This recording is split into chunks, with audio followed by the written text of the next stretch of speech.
We've talked a lot about that one big race on your November ballot. This will also be on your November ballot, the Regional Master Transit Plan, where you'll be asked to contribute a collective about $3 billion toward finally creating mass transit in Detroit. Are you ready to do that? Let's talk about it with the RTA chief, Michael Ford. Michael, good to have you back on the program. Thank you for having us here. When you were last on the program, we were going to watch you put this plan together. Now here it is, and now you've got a couple of months to sell people on it. And I guess you've already seen the eye rolls of great, another mass transit plan. Why do you think this one's different? Well, I think it's based on a lot of input from people. We've been out for the last 14 months and really reflecting what the needs are and the concerns are around the community. A lot of data has been part of this process too, market search research to determine where the emerging markets are, what people's needs are, and providing services that can accommodate a variety of different needs. There's many different service offerings as part of this plan. Your calculation is that Detroit is missing out on about $6 billion in regional product money because we aren't as connected as we should be. Absolutely. It's a really expensive mistake, isn't it? Absolutely. The four counties, Oakland, Macomb, Wayne, Washtenaw, we're not a connected region. We work kind of independently of each other and be able to get people where they want to go, particularly to jobs, opportunities, health, getting good food, hospitals. These are vital. Just even getting to a ball game would also be important to people. Reading some of the comments that have already broken out online about this, you're asking the average household to pay about $100 a year for this now in the new millage money. Yeah. And you've got people that are like, I'm never going to use that system. Why would I kick $100 in for it? Well, you will benefit. It's not just about those who are riding, but those who don't ride also benefit. Less congestion, options, not having to drive all the time. People want to have freedom, mobility. You don't want to be stuck in traffic necessarily. Being able to get to a parking spot, maybe that frees up some opportunity for you to get where you want to go. Economic development, jobs, other opportunities that are all part of this continuum. So those who don't see the value, there is an inherent value. Property values go up, more businesses invest, other things do happen as a result of good transportation. The cultural change that you're trying, that is necessary, I think, for us to become a region that not only has transit but actually uses it, is a tall ask. If you go to New York and you get on the subway, you can see somebody who clearly has just barely a couple nickels to rub together sitting next to somebody who clearly has an awful lot of money. Everybody, it crosses all kinds of, everybody uses mass transit in a lot of cities. Chicago is the same. This is going to require, because there's the impression that so many people have in Detroit is, oh, those buses, that mass transit, that's just for poor people, that's not for me. I think the key to this is rapid, reliable transportation, regional transportation, connecting people where they want to go, but having the frequency, having the bandwidth to get where you want to go, the hours of operation are also important. I think people, if they know that it's reliable and get them where they want to go, when they want to get there, and in different modes they want to get there, I think that sparks a new interest, a new different way of thinking about transportation. A lot of people have long believed you got to have, a big city has to have some kind of rail system to get back and forth to its airport. This includes rail between Ann Arbor and Detroit, but you're using existing rail, which means that it doesn't exactly get you to the airport. You'll need another system to get off of the airport stop to get to the airport itself. Was that just too daunting to create a direct way? There's different ways to get to the airport. They're still looking at express type services, the Air Ride service example out of Ann Arbor. We're still looking at, in the plan, is actually in the plan for 2 services out of Oakland, Macomb, and Wayne. And those are folks that are probably getting to the airport. This other service for workers and other people wanting to get to the airport. So we're looking at different modes that will accommodate the needs that people have. The other part of this is a lot of this is rapid bus lanes and rapid bus service, which is not, I guess, for lack of a better word, sexy to a lot of people. Not like rail. People seem very excited about watching what happens with the M1 rail line. Rail is sexy, buses not so much, but I guess that means a lot of people haven't been to places in the world where these rapid bus lines really make a difference. Well, there are examples of good rapid bus that works. They basically call it rail on wheels. And it has all the features and the accoutrements that a rail system would have. But getting you there reliably, quickly, stops between every mile, mile and a half, staff pre-boarding so you can get on early on. Dedicated lanes and signal prioritization really speeds you through that corridor quickly, and it's working in various areas throughout the country. Millennials are overwhelmingly in favor of this kind of thing. I guess you don't have to make the sale to them. But as far as trying to become a region that really is forward thinking, I can remember a couple weeks ago watching the testing going on Elon Musk's magnetic rail line that they're trying to create, this lightning fast service between Los Angeles and San Francisco. If we don't start thinking this way, we're really not a part of that kind of future. We're still on a people mover that goes one way around downtown. Right. It's about, getting into the, I would say Flintstones to the Jetsons. I mean, we are behind in our thinking, and I think those type of issues, for us to be competitive, to bring in more business, to bring in more revenue, really is part and parcel to having good public transportation. And we just haven't invested enough in this region. We only invest about $69 per capita. Yeah. If you look at Chicago, it's about $283, Seattle about $479, somewhere in that area. So putting those type of investments and providing those type of services and listening to what people have to say, which I'm really happy to say that plan really has taken to heart what people have to say to provide those type of services to get you where you want to go. Lastly, how do you make this sale that it's different this time? Tell me a little bit about how you're going to try and make your case.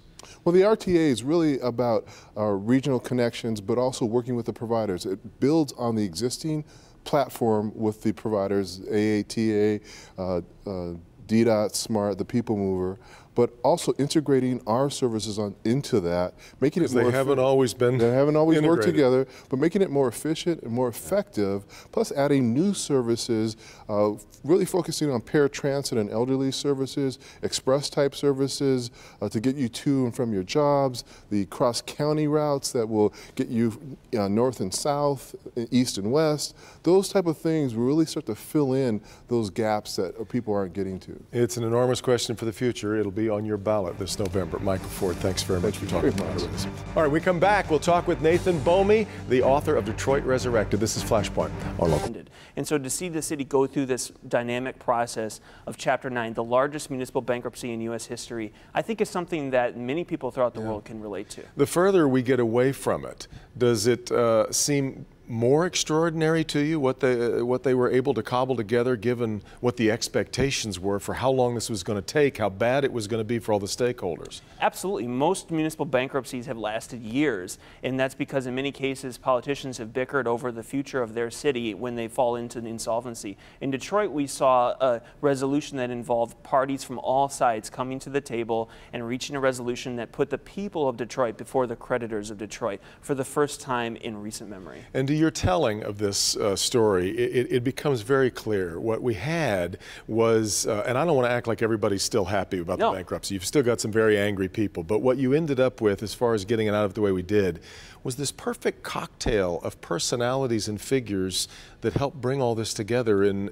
unusual ways. It really was. You know, I think you see people like Kevin Orr, the emergency manager of Detroit, a total outsider really, who comes into Detroit, faces much personal opposition at the beginning of the case, but gradually gets much of the community on his side. And I think his combination of charisma and legal acumen helped, because he was able to look at retirees and say, tell them the truth and say, the city cannot afford to pay all of its obligations any longer, but we're still going to do the best we can with regard to you. And then, of course, the judges involved in the case, Judge Rhodes and Judge Rosen, who helped bring people to the table, but also played the hardball when necessary to help Detroit finally make the tough decisions that they refused to make for so many years. You also had the Ford Foundation getting involved, which sort of helped lead the foundation side of this, which was so prominent.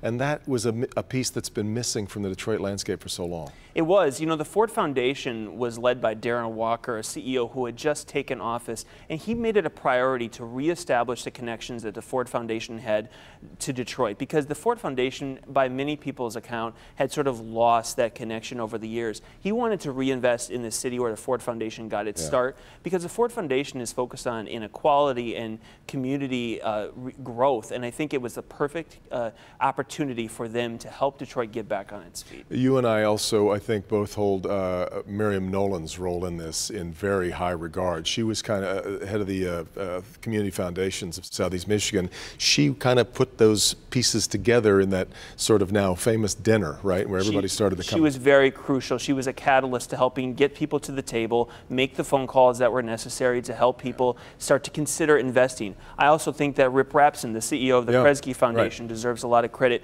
for his vision and his relationship with Judge Rosen and their willingness to consider a dramatic deal like this. When it started, no one thought that the city of Detroit would have foundations come in and help save the city from bankruptcy, but that's exactly what happened. But now, as we fight over emergency managers and their sort of trumping of democracy, as you mentioned at the outset there, does the Detroit bankruptcy end up being a case for the way an emergency manager can work? Or? Well, I think it's interesting because I think what it shows is that the emergency manager law is very reliant on the personality of the person in charge, which makes it good because in the case of Kevin Orr, he actually did a fairly good job of managing a tremendously complex case and ended up bringing it to a positive resolution by most people's account, despite what you say is the residual anger by some folks. But on the other hand, it's the danger of the law. Some, I think. In that respect, right. But if the personality of the person involved is not really suited for that position, it's dangerous, because you've seen what's happened in Flint, where the emergency managers failed the people of Flint, and I think that shows that when someone has so much power, it can be a dangerous outcome to give them all of that influence over a community's future. But I think what Kevin Orr understood in Detroit was the people of Detroit have. Good Sunday morning. I'm Lauren Podell, live in the Local 4 newsroom. We're interrupting Flashpoint this morning to bring you the latest on what the FBI is calling a domestic act of terrorism. Right now, we're going to send it out to an NBC special news report where a press conference is underway with Orlando police and the FBI, and they are updating us on the latest on this mass shooting in Orlando. Let's listen in. It's no coincidence that the attack took place where it did and when it did. Do you think the type of club it was a target for a specific reason? I think it's very likely the case. We'll know more if there's any indication of that through his personal papers, through his involvement in social media and so on. We'll learn more about that over time, but certainly it would not surprise me. Why do you feel that it would be that club? Why do you feel that club may have been directly targeted? Oh, because it's a gay club. And it might be that we've seen a commission of an awful hate crime last night. Talk about why you're out there. Well, our sadness and the fact that we well understand that it could have happened to anybody. It's in the nature of terrorism that all of us feel, there but for the grace of God go I. And that is the very function of it. 20 people are dead, over 40 people are injured, but thousands upon thousands of people feel some degree of fear. All of these people, every single one of them that died or was injured, was innocent. And it could have happened to any one of us, anywhere, anytime. That's the nature of terrorism. Sir, Congressman, you said the White House has been notified. Can you repeat that part? Yes, he's in his late 20s. He lives in Port St. Lucie. He himself is a U.S. citizen. That's not true of some of his family members. And his name? Omar Mateen. Where is his family from? Police are going to release that information when they're ready to do that. You said the White House has been notified? Yes. What I've been doing, among other things, at Sheriff Deming's request, is to try to make sure that the hospital is free to let those who are in the hospital trying to help their injured relatives provide that assistance without violating privacy laws, what are called the HIPAA laws. So we're doing our part in my office to make sure that there are no bureaucratic impediments to letting them comfort the injured.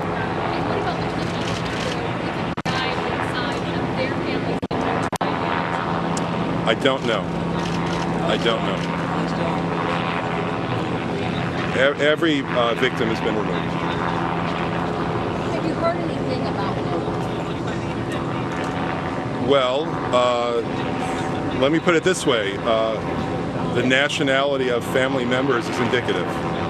But again, the police are holding back that information until it's time for that to come out, until they've done a full background check on him, gone into his home, found whatever evidence there may be in his home, computers and writings and so on, as well as checking social media. Do you believe he might have had help? There's no evidence of that at this point. Do you have an update on the bomb situation? Is there still a problem with the device? The police never actually said it was a bomb. They said it was a suspicious device. All the killing that was done was with an assault rifle, with a single weapon, an assault rifle. It was done very quickly also. I'm sorry, I can't hear you, ma'am. It will take many hours. There's an enormous amount of havoc in that building right now. There's blood everywhere. I spoke to somebody who was on the site, and there is an enormous amount of evidence to be collected systematically over the course of many hours at the site. We're good.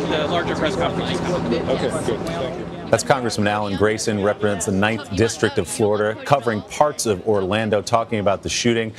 Many of the information we knew. Omar Mateen is the man described there by Congressman Grayson. In his late 20s, we believe he's 29 years old, living at an address anyway in the Port St. Lucie area. Let's bring in NBC's Gabe Gutierrez as we watch a